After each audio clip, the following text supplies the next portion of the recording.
Вітаю вас, мої шановні сябры на канале Вохра Сервіс. Свяйкіну мана брангу з другай і Вохра Сервіс канала. І сёння на маім сервісным столе наступны падбіранец. На гэты раз мне вельмі пашанцавала і патрапіўся сапраўдны ультратонкі ультрабук ад бренда Lenovo. Узнімаем папарышку і вось ён. Ну, сапраўды ультратонкі. Гэта, канешне, быў жарт. Гэта ўсяго лиш парэшткі ад ноутбука, які раней быў спраўным. Не ведаю, што з ім здарылася, вось менавіта ў такім выглядзе я яго знайшоў. Што дзіўна, таксама у яго быў устаўлены акумулятар. Цікава будзе даведацца, ці жывы гэты акумулятар. Навошта я дастаў гэтыя аскабалкі? Справа ў тым, што зараз на літоўскай мытні знаходзіцца праграматар мультикантролераў SWOT 4, які я замовіў на AliExpress. Дык вось, як я атрымаю гэты праграматар, я павінны буду праверыць яго спраўнасць, каб зачыніць з кітайцамі дамову. На гэтай плаце знаходзіцца мультикантролер Nuvoton, які праграмуецца. І, адпаведна, ёсць канектар клавіатуры, праз які можна будзе праграматарам счытаць прошивку мультикантролера, запісаць па новай і праверыць, што з праграматарам усё добра.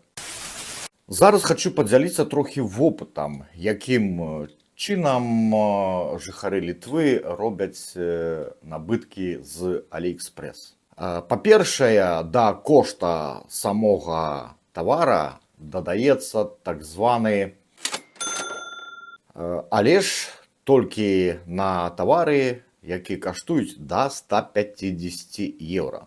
Калі мы замаўляем тавар на AliExpress вышэй 150 еўра, то тут адбываецца вельмі цікавы разлік. Аўтаматычна на сайце AliExpress падатак на дадатковы кошт ён адмінусоўваецца, і мы выходзім на голы кошт тавара. Зразумела, што прыплюсоўваецца кошт дастаўкі, і тавар патрапляе на літоўскую мытню. І вось ужо мытня літоўская лічыць на тавары вышэй 150 еўра памер падатка. І, канешне, сума там немалая, недзе адсоткаў 30 ад кошту тавара. Прычым яны лічаць падатак, складаючы кошт самога тавара і кошт дастаўкі. Дык вось, я прыглядаўся заўсёды да праграматараў мультикантролераў. У майстэрні рэч незаменная. Сучасныя ноутбукі ідуць усе ў асноўным з мультикантролерамі, якія праграмуюцца. І зразумела, што маёй майстэрні гэтай прылады не хапала. Дык вось, SWOT 4 на платформе Alibaba каштаваў недзе каля 570 еўра. Я той платформай ні разу не карыстаўся, я прызвычаюся ўсё замаўляць з AliExpress. А на AliExpress гэты SWOT 4 каштаваў трохі болей 1000 еўра. 1000 еўра за праграматар мультикантролераў. Вы можете запытаць мяне, ну ёсць жа яшчэ праграматар Верціянова. Дык вось, у шенгенскай зоне у акалічнасці з Літвы немагчыма замовіць праграматар Верціянова. Яго можна замовіць, напэўна, з амерыканскай платформы eBay. Ён там каштуе недзе $370, але ж я не адчуваю таго ўзроўня бяспекі набыткаў, якія забяспечвае AliExpress. Кітайцы ў гэтым плане даволі добра прасунуліся, і зараз гэта бадай што одна з самых надзейных платформаў у свеце. Я магу памыляцца, можа, у кагосьці іншы опыт.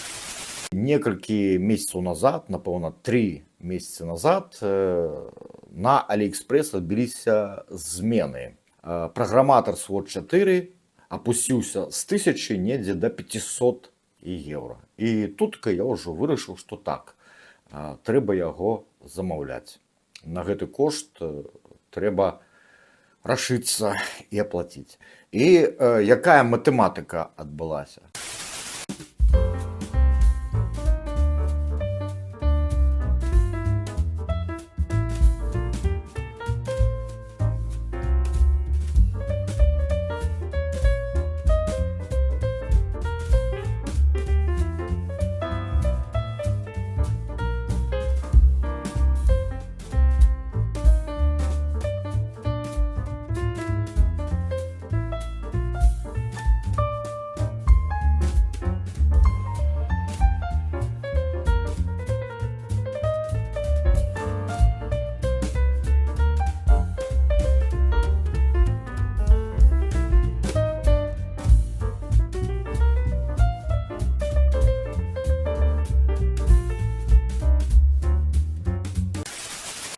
Таму гэта вось і ёсць прычына, па якой я дастаў аскабалкі ноутбука Lenovo.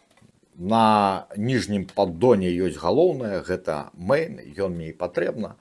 Таму давайте зараз кладзем main на сервісны стол і давайте з вами разбірацца, у якім стане плата, ці працуе яна, ці дастаткова нам прывесці яе ў парадак, і яна ўжо знаходзіцца ў працоўным стане, ці спатрэбіцца, можа, нейкі пасільны рамонт. А паралельнай тэмай дадзенага відоса будуць флюсы, якімі я карыстаюся. Для чарнавых працаў, для запайкі чіпоў. Быў адзін каментар пад маім відосам, чалавек пытаў, і што там такі за рыжы флюс, якім ты карыстаешся? Дык вось, гэты флюс не нейкая там каніфольная фігня, гэты флюс не такі просты. Я вам усё пакажу і раскажу. Паехалі! Што ў нас такая за мадэль? Налепка з ідэнтыфікацыйнай інфармацыяй захавалася, і у нас Lenovo IdeaPad 305/15 IBD. Блок сілкавання у яго 3,25 ампера. Захавалася аператыўная памяць. Што тут у нас? Модуль Samsung на 4 гигабайта DDR3. Прычым гэты модуль low варыянт сілкуецца ад 1,35 вольта. Захаваўся у нас модуль Wi-Fi. Прывядзем знешні агляд. Ёсць адарваныя правады ад канектара сілкавання. Канектар сілкавання трэба будзе аднаўляць, запайваць правады назад. Антэны Wi-Fi абарваныя. У наяўнасці ёсць дынамікі. Таксама 2 субплаткі. Першая у нас наушнікі і USB 2.0. Яшчэ адна субплатка для выкарыстання акумулятара і DVD-ROM. Ну, а вось гэта даволі непрыемна. Адарваны шлейф да субплаты, на якой знаходзіцца кнопка ўключэння ноутбука. Па дадзеных мадэлей ноутбук выглядаў вось так. Разбіраем ноутбук. Дакладней тое, што ад яго засталося. На пачатку батарэйку дастанем CR2032. Ну, вы паглядзіце, 3,6 вольта на ёй. Дык яна ў добрым стане, яе, напэўна, мянялі.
И что тут по факту у нас за птушка? Матчна плата Compal B091P ревізії 3.0.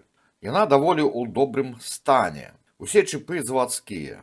Значит, на мэне у нас двухъядровый процессор Intel Core i5 5200U, максимальное очищение 2,7 ГГц, тепловыделение 15 Вт. На мэне распаяна дискретная видеокартка AMD Radeon M330, хутчэй за ўсё на 1 ГБ, які реалізаваны запайкай самсунгаўскіх чипов відэапамяці. Чаму 1 ГБ, а не 2? Таму што з гэтага боку ёсць пустыя месцы пад запайку чипов відэапамяці. На гэтым баку у нас з сур'ёзных мікрасхем толькі мультиконтроллер Nuvoton. Лагічна, што хаб убудаваны ў працэсар. Дарэчы, усе крысталы у выдатным стане, без сколаў, ды ўвогуле плата файна выглядае. Ёсць два порты USB 3.0, HDMI, ёсць выхад VGA, відеачып 216, злучнік 0,86 7030. Гэтая плата 2015 года вытворчасці. Ну что, давайте замеряем супраціўленне на дроселях. Спачатку замеряем уваходныя 20 вольтаў. Сигнал АП1 на токавым шунце. Кілоомы. Нормально. Надалей, что у нас з дзяжурнымі напругамі? 5 вольтаў. Кілоомы. Нормально. 3 вольты. Кілоомы. Нормально. Что у нас з сілкаваннем ядра процессора? 57 Ом. Нормально. Что у нас з сілкаваннем убудаванага хаба? 129 Ом. Нормально. Что у нас з сілкаваннем ГПУ? 35 Ом. Нормально. И что у нас з сілкаваннем DDR3 памяти? 112 Ом. Нормально. И яшчэ, шановныя мае, давайте проверим убудаваны у процессор хаб. Давайте замеряем падзенне напругі на портах USB 3.0 и на порту USB 2.0. Земля, ёсць контакт, дата канал, 443 милливольты падзенне напругі, 441 и сілкаванне плюс 5 вольт, 525 милливольтов падзенне напругі. Норма. Тут у нас земля, контакт ёсць. Дата канала 443 норма. 443 норма. Сілкаванне 526 норма. Что у нас на USB 2.0? Сілкаванне 549 милливольтов. Нормально. Яшчэ сілкаванне 549 нормально. Дата канал першы 443 нормально. И другі даты канал 442 норма. Ну, проблем с хабом я не назираю. Шановныя, таким чынам я не бачу нейкіх аномалій на плаце. Давайте зараз намажам на крысталы MX4, навесім сістему охлаждэння і паспрабуем запусціць гэтую плату і будзем паглядаць на манітор.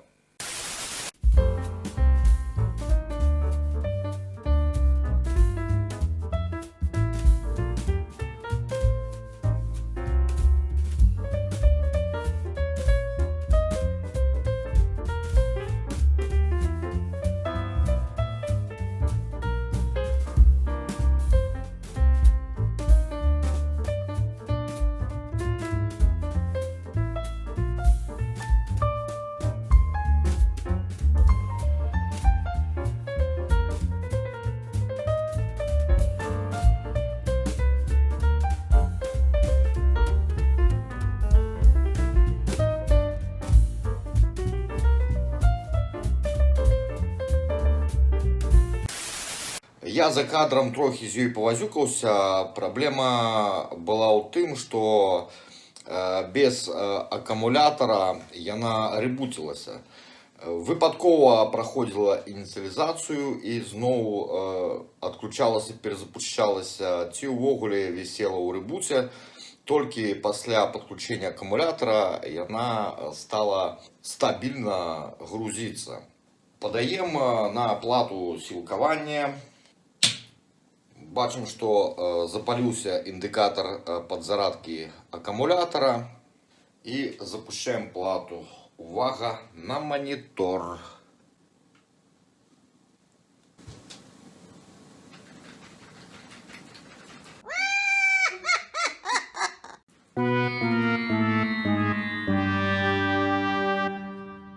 Подаем на плату сілкавання и уключаем плату. Увага на монитор.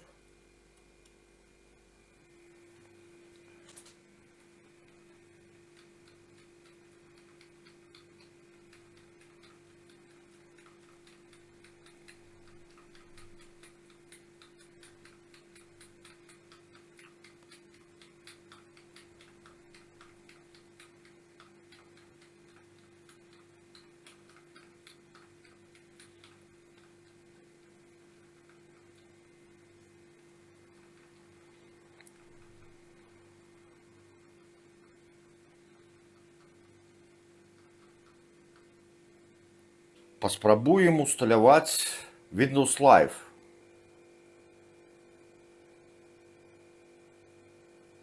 Подкинем драйверы.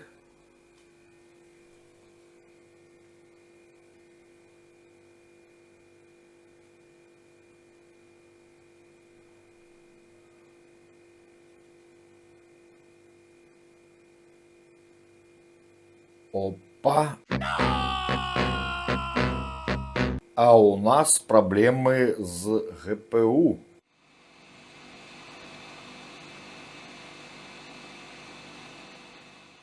Шановні, самі ўсё бачили, я паспрабаваў прагрэць відэачып, зноў навесіў сістэму охлаждения. Пакуль я не буду усталёўваць драйверы на відэакартку. Спачатку давайте чинім аіду і паглядзім, што у нас тут за сістэма. На пачатку праверым акумулятор. Ступені зносу 34%, ну ён яшчэ жыўцом. Адбываецца зарадка. Суммарная информация. Intel Core i5 5200U, 2200 МГц, у турбобусте 2700 МГц. Усё вызначилося. AMD Radeon R5 M330. Давайте зараз пасля прагрэва паспрабуем яшчэ раз усталяваць драйверы.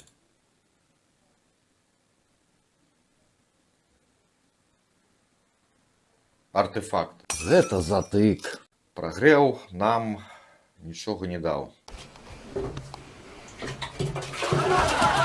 Шановныя, вось тут у мяне на столе знаходзіцца, так бы мовіць, канструктор для радыёаматара «Зрабі сам».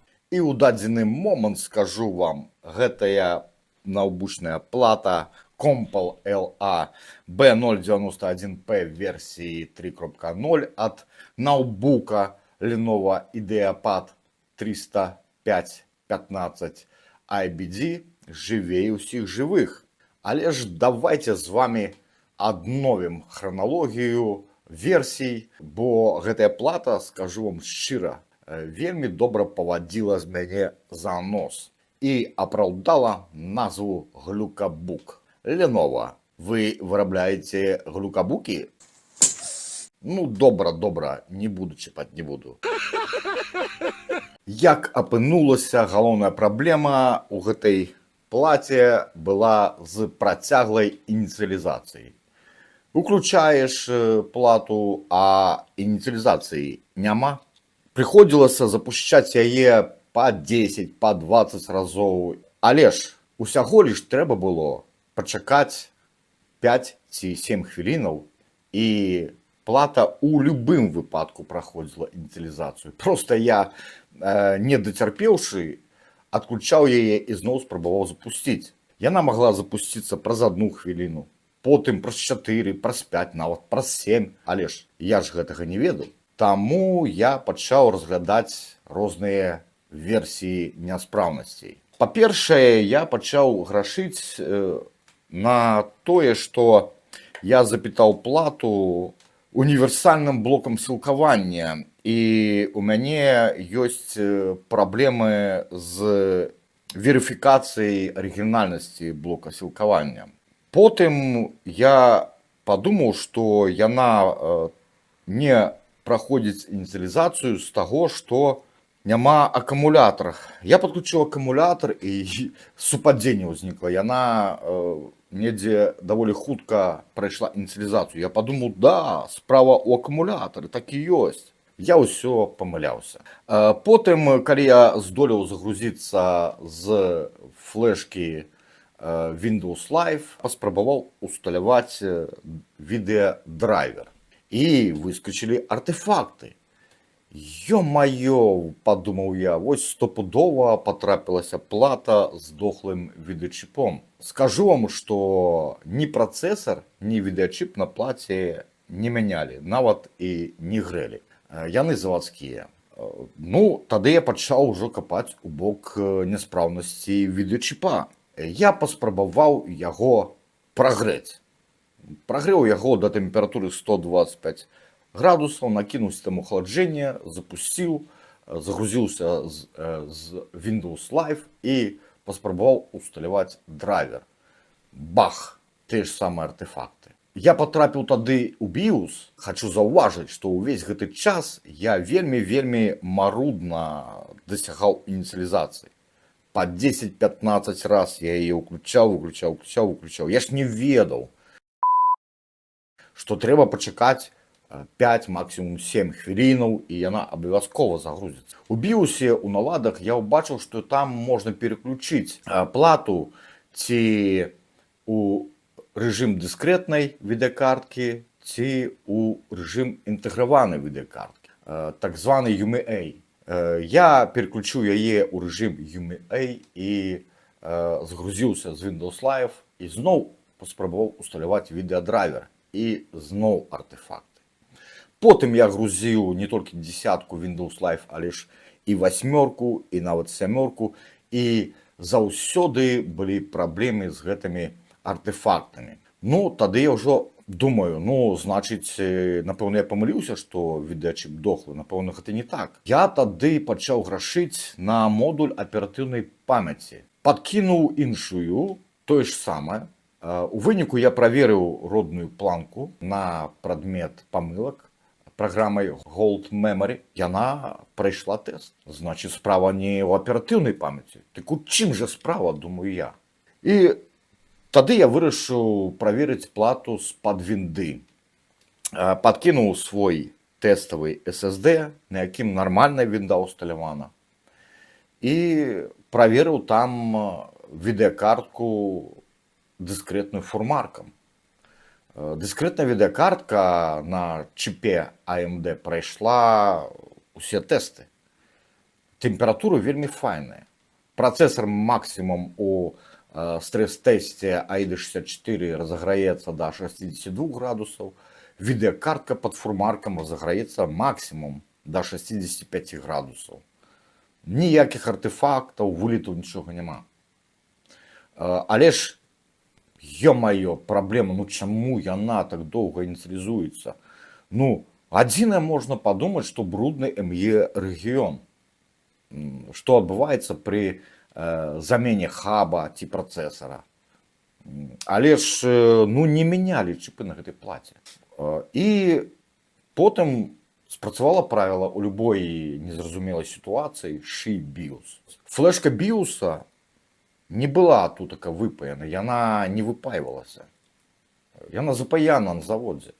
Я залез на сайт афіцыйны Lenovo і паспрабаваў аднавіць драйверы.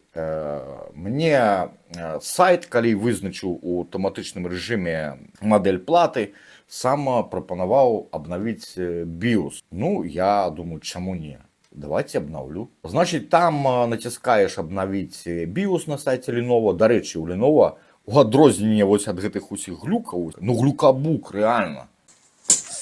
Выбачаюся, я ж абяцаў, не хай. Сайт вельмі дапрацаваны. Усё там як гадзіннік працуе. Значыць, аўтаматычна на SSD-шку заляцеў exe-файл обновлення BIOS. Другі час ночі, шановні, я ўсё яшчэ вазюкаюся, мяне непакоіць спраўнасць відэачпа. Я загрузіў вінду з SSD-дыска, усталяваў драйверы на яе, драйверы усталяваліся файна, без праблемаў. І зараз круціцца фурмарк.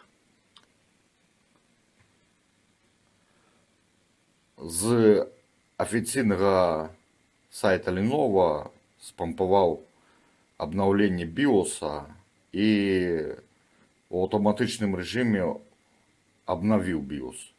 Паглядзім, як зараз будзе праходзіць ініцыялізацыю плата.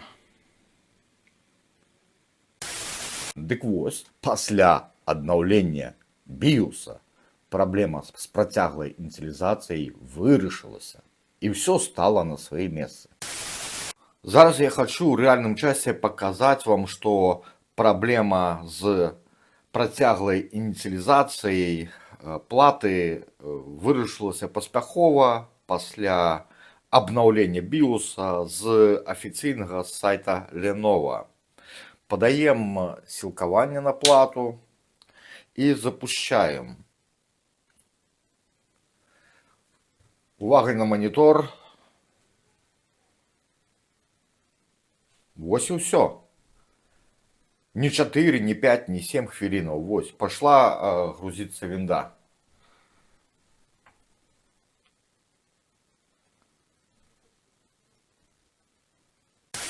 Высветлілася тое, что у нас дискретная видеокартка на 2 гигабайта відэапамяці. Я тут думал, что на 1 гигабайт. Зноўткі, гэтая глючная плата, яна пераўзышла мае чаканні, як з той платай Lenovo, якую я показывал у сваім папярэднім відосе. Там відеоролик так і называецца «Глюкабук». І ў дадзеным выпадку сістэма працуе вельмі шустра.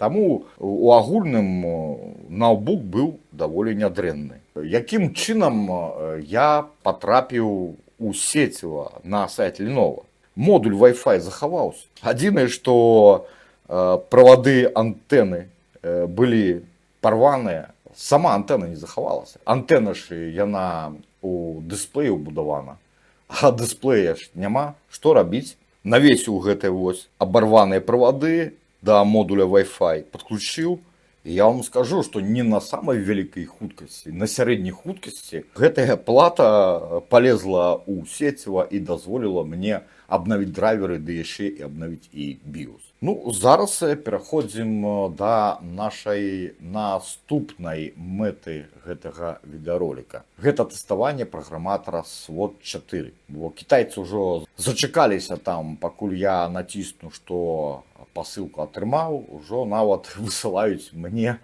паведамленні, узгадваюць: вы атрымалі посылку, як там у вас справы? Ну вось, китайцы, зараз і паглядзім, што вы мне прадалі. Уперад. Па-першае, калі вы атрымаеце праграматар, трэба зайсці у сеціва і набраць у гугле SWOT 4 программер. Адразу у першых радках у пошукавай сістэме выскачыць сайт афіцыйнага вытворцы. Ён называецца SWOT 4 Project Programmer. Заходите на официальный сайт и отчиняете укладку Download. И там пампуете у выглядзе архива программное забеспячэнне для SWOT 4. Надалей распаковываете гэты архив на ноутбук ці комп, у залежнасці ад таго, над чым вы збіраецеся працаваць, і запускаеце exe файл. Праграма усталёўваецца ў аўтаматычным рэжыме. З драйверамі танчыць з бубном не трэба.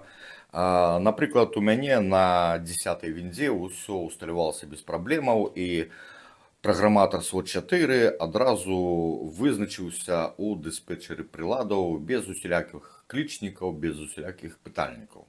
Надалей хочу звярнуць увагу, што вы павінны мець два USB кабеля. Першы USB кабель, уласна той, які ўваходзіць у камплект з праграматарам, ён злучае ноутбук з праграматарам, а другі кабель, вось такі, ён міні-USB. Для чаго ён? Для таго, каб аб'яднаць зямлю платы ноутбука з зямлёй праграматара. І ўстаўляецца ён вось сюды. Адпаведна у плату перахадніка. Надалей, што мы павінны мець кабель сілкавання, падключены да сеткі, бо у пэўны момант працы з мультиконтроллером праграма запросіць у нас падаць на плату напругу. Тут важны момант. Мы падаём на плату напругу, падключае штекер, але ж кнопку пуск не націскаем, не запушчаем ноутбук. Ён павінны быць выключаны. І, канешне, пажадана на плату мець Board View. Вось паглядзіце, што ў мяне на кампе адчынены Board View, каб праверыць, ці ўсё правільна мы падключылі, каб паглядзець распіноўку раздыма клавіатуры. Надалей, шаноўныя, запушчаем праграму.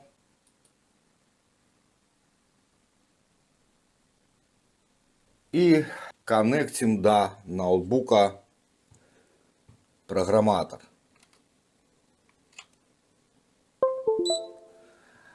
Вось адбыўся характэрны піск, усё ў нас злучылася. Надалей, зараз будзем шукаць патрэбную нам плату. Для гэтага трэба зайсці ў канфігурацыю і падлучыцца да онлайн-базы. Запамятаваў сказаць, што пры першым падлучэнні праграматара праграма папросіць у вас аднавіць прашыўку. Канешне, прашыўку пажадана аднавіць.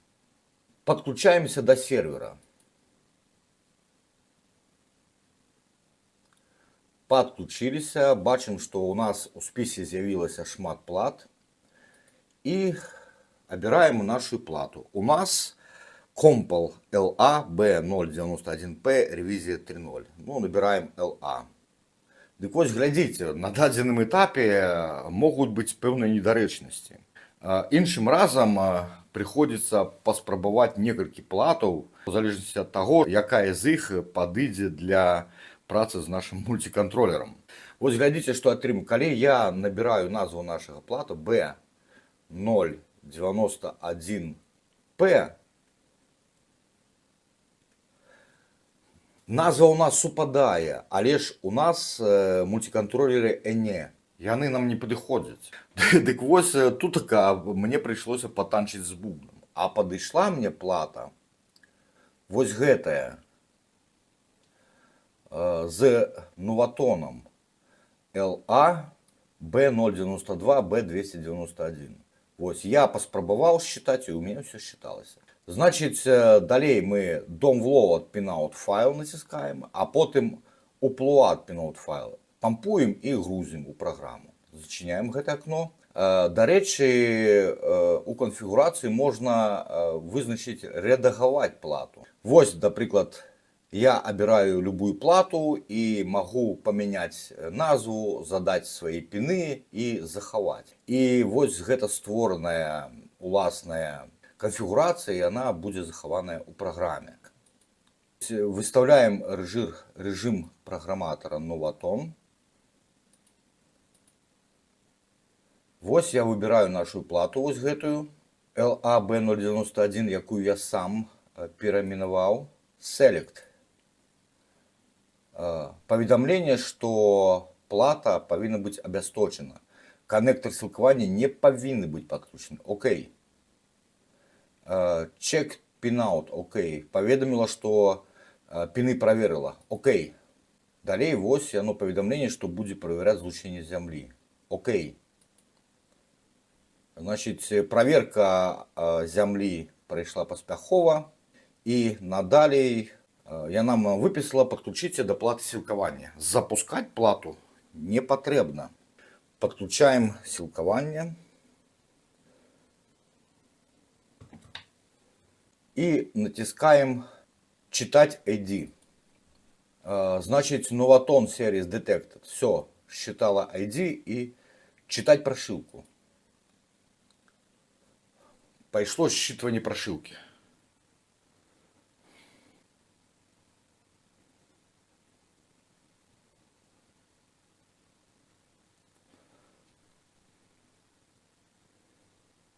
Read ОК, і надалей можна гэтую прошивку захаваць. Файл захаваць. Все, вось абіраем папку, захоўваем.